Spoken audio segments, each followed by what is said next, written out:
میں آپ کو دوبارہ سے مسلم ہائی اسکول لے چلتا ہوں۔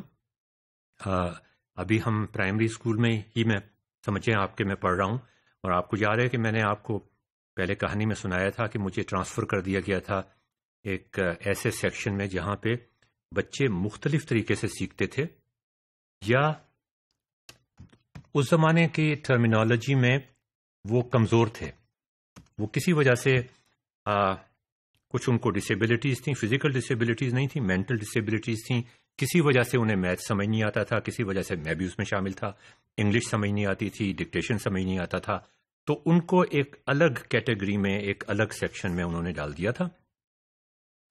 اب میری مدر جو تھیں وہ کافی پریشان تھیں۔ میں نے جیسے کہ پہلے بھی بتایا کہ وہ فلسفی کی پروفیسر تھیں۔ اس زمانے میں سائیکالوجی کا فیلڈ الگ نہیں ہوا کرتا تھا، فلسفی اور سائیکالوجی ایک ہی فیلڈ تھا، اور فلسفی سائنس نہیں ہے، آپ کو پتہ ہے، آرٹس کے اندر آتی ہے، سوشل سائنس کے اندر آتی ہے یا آرٹس کے اندر آتی ہے۔ سائیکالوجی اب اس سے تقریباً الگ ہو گیا ہے اور وہ ایک سائنس بن گیا ہے۔ تو پیڈاگوجی جو ہے وہ ایک طرح کی سائنس ہے، وہ اب فلسفی سے نکل آئی ہے باہر۔ تو میری مدر کو یہ احساس تھا کہ مجھے پڑھانے کے لیے میں ایک مشکل بچہ تھا، میں انٹیلیجنٹ تھا، بہت انٹیلیجنٹ نہیں تھا، عام انٹیلیجنٹ تھا، لیکن مجھے، اور چونکہ میں اکلوتا تھا گھر میں اور میری پرورش اس طرح سے ہوئی تھی بہت لاڈ پیار کے ساتھ، کوئی میرا بھائی بہن بھی نہیں تھا۔ میرے فادر کی ڈیتھ آپ کو میں نے پہلے بتایا بہت پہلے ہو گئی تھی، میں جب 1 سال کا تھا، وہ فوج میں لیفٹیننٹ کرنل تھے، تو تھوڑا مشکل ہوتی تھی۔ تو انہوں نے مجھ سے یہ کہا کہ بھی دیکھو، یہ بڑا ضروری ہے کہ تم اپنے نئے سیکشن میں اپنے دوستوں کے ساتھ بات چیت کرو، اور یہ بھی ہو سکتا ہے کہ تم کلاس کے بعد اپنے کچھ دوستوں کو اپنے ساتھ یہاں لے آیا کرو، میں ان کو ہوم ورک کروا دیا کروں گی، تمہیں بھی ہوم ورک کرا دیا کروں گی۔ اچھا، اب آپ دیکھیں اس بات کے پیچھے ان کا کیا وزڈم تھا۔ ان کا وزڈم یہ تھا کہ ہم گروپ میں پڑھائی کر لیں۔ اچھا، گروپ میں کیوں پڑھائی کر لیں کہ جب وہ آ کے بیٹھیں گے ان پر تو آسانی سے وہ روب جما سکتی تھی نا، کہ بیٹھو بھائی اپنا ہوم ورک نکالو۔ میرے پہ روب جمانا ذرا مشکل تھا، لیکن جب وہ بھی نکال کے بیٹھ جائیں گے تو ایک ایٹماسفیئر بن جائے گا پڑھنے پڑھانے کا، اور مجھے کنٹرول کرنا بھی آسان ہو جائے گا۔ پھر ایک اور بات بھی تھی جس کا میں ان کا بہت شکر گزار ہوں، اور وہ یہ تھی کہ وہ یہ چاہتی تھیں کہ پہلے وہ مجھے ہوم ورک کروا دیں، ان کو بھی کروائیں، لیکن پہلے مجھے ہوم ورک کروا دیں، اور اس کے بعد وہ مجھ سے یہ ایکسپیکٹ کرتی تھیں کہ میں ان کو ہوم ورک کراؤں۔ اب انہوں نے مجھے یہ بات نہیں بتائی، لیکن اس کتاب سے مجھے یہ بات پتہ چلتی ہے کہ اس کتاب میں نے آپ کو پہلے بتایا کہ اس میں 8 لرننگ اسٹریٹجیز ہیں، جن کے بارے میں یہ کہا جاتا ہے کہ ایکسپیریمنٹلی یہ ثابت ہوا ہے کہ اگر آپ وہ ایکٹیویٹیز بچوں سے کریں یا کروائیں تو ان کی لرننگ میں خاطر خواہ اضافہ ہوتا ہے۔ اور وہ جو 8ویں ایکٹیویٹی ہے وہ ہے لرننگ بائی ٹیچنگ، کہ آپ اپنے ساتھ کے بچوں کو، اپنی کلاس کے بچوں کو، اپنے لیول کے بچوں کو وہ چیز خود سے پڑھانے کی کوشش کریں۔ تو یہ ان کا ایک وزڈم تھا کہ وہ چاہتی تھیں کہ کسی طریقے سے میری پڑھائی ہو جائے، اور اگر اس میں کسی اور کا فائدہ بھی ہو سکتا ہے تو اس میں کیا مذائقہ ہے۔ It was an excellent recipe for moving forward for me. تو اب یہ ہوا کہ اس کے علاوہ بھی ان کا ایک خیال تھا کہ کلاس فیلوز کے درمیان ایک کوہین ہونا چاہیے، ایک بے تکلفی ہونی چاہیے۔ کلاس میں اگر کوئی چیز سمجھ نہیں آ رہی، ٹیچر سے پوچھنا مشکل لگ رہا ہے، تو میں اپنے کلاس فیلو سے پوچھ سکوں۔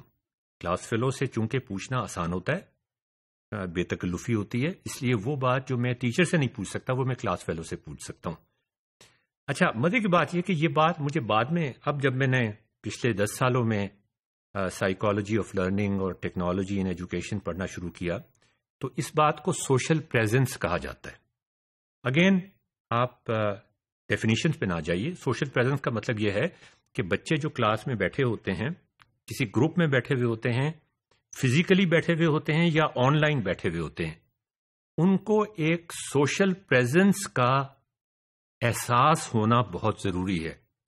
ان کو یہ احساس ہونا چاہیے کہ میرے ساتھ ایک اور بچہ بھی بیٹھا ہوا ہے، چاہے وہ میرے سامنے بیٹھا ہوا ہے، چاہے وہ دوسرے ملک میں کمپیوٹر کے اوپر بیٹھا ہوا ہے، میں اس کے ساتھ گپ شپ بھی لگا رہا ہوں، میں اس کے ساتھ بیٹھ کے پڑھ بھی رہا ہوں. اس کو سوشل پریزنس کہتے ہیں. اس سوشل پریزنس میں یہ چیز بڑی اہم ہے کہ ہر بچے کو برابر کے مواقع حاصل ہوں کہ وہ اپنا اظہار کر سکے، اپنے آپ کو ایکسپریس کر سکے، اپنی غلطیاں بتا سکے، اپنی کوتاہیاں ڈسکس کر سکے، اپنے سوالات پوچھ سکے. جو چیز اس کو تنگ کر رہی ہے، اس کو سمجھ نہیں آ رہی، وہ اپنے دوستوں سے پوچھ سکے یا ٹیچر سے پوچھ سکے یا انٹرنیٹ پہ کسی سے بھی پوچھ سکے. تو اس کو سوشل پریزنس کہتے ہیں. یہ چیزیں ہم بڑے ڈیٹیل کے ساتھ پڑھیں گے. ابھی ہم اس کہانی کے حوالے سے یہ پڑھ رہے تھے. تو ناظرین، میری امی نے مجھ سے کہا کہ بھئی تم اپنے 2-3 دوستوں کو لے آنا اور ساتھ بیٹھ کے ہوم ورک کریں گے، کھانا وانا. میں نے کہا میں تو آتا ہوں، مجھے بھوک لگ رہی ہوتی ہے، کھانا بھی کھا لیں گے، کوئی بات نہیں، ایسی کوئی کیا بات ہے، بچے ہی ہیں، وہ بھی ہمارے ہی بچے ہیں. وہاں کے جو بچے تھے وہ ناظرین ذرا مختلف طرح کے بچے تھے. اسکول میں ہمارا اسکول مسلم ہائی اسکول ملتان ایک شہر کے کینٹ اور شہر کے درمیان میں واقع تھا. اچھا، اب آپ کو یہ معلوم نہیں شاید کہ وہاں پر ملتان میں 60s کے اندر یا تو لوور کلاسز تھیں یا اپر کلاسز تھیں. اپر کلاسز کا مطلب یہ تھا کہ بہت امیر لوگ ہیں اور ان کو پڑھنے کی کوئی ضرورت نہیں ہے. لوور کلاسز تھیں جنہوں نے کسی وجہ سے بچوں کو اسکول میں داخل کر دیا تھا، لیکن ان کو یہ وجہ پتہ نہیں تھی کہ اسکول میں داخل کرنے سے یا تعلیم حاصل کرنے سے ان کے بچوں کو کوئی فائدہ بھی پہنچے گا کہ نہیں. تو ان کے نزدیک بھی اسکول جانا یا تعلیم حاصل کرنا کوئی خاص فائدہ مند چیز نہیں تھا. وہ ہر طرح کے علاقے سے آتے تھے. وہ ان علاقوں سے بھی آتے تھے جہاں گانا بجانا ہوتا تھا، وہ ان علاقوں سے بھی آتے تھے جہاں پر بالکل لوور مڈل کلاس کے بچے رہتے ہیں. تو اب آپ کہانی کے دوسرے حصے میں یہ دیکھیے گا کہ جب میرے 3 دوست میرے خیال میں 3 دوست مجھے یاد ہیں، جس میں ایک حسن پرویز بھی تھا، ایک تجمل بھی تھا، وہ جب ہمارے گھر میں داخل ہوئے تو انہوں نے کیا محسوس کیا، انہوں نے کیا مختلف چیز محسوس کی، کیا عجیب چیز محسوس کی، اور ان کا ذہن کیا سوچنے پہ مجبور ہوا. یہ اس کو آپ ایک پرابلم کہہ سکتے ہیں. آپ ایک نئی جگہ جاتے ہیں، بالکل نئی چیز دیکھتے ہیں، تو انہوں نے کیا محسوس کیا، یہ ہم نیکسٹ کہانی میں آپ کو سناتے ہیں.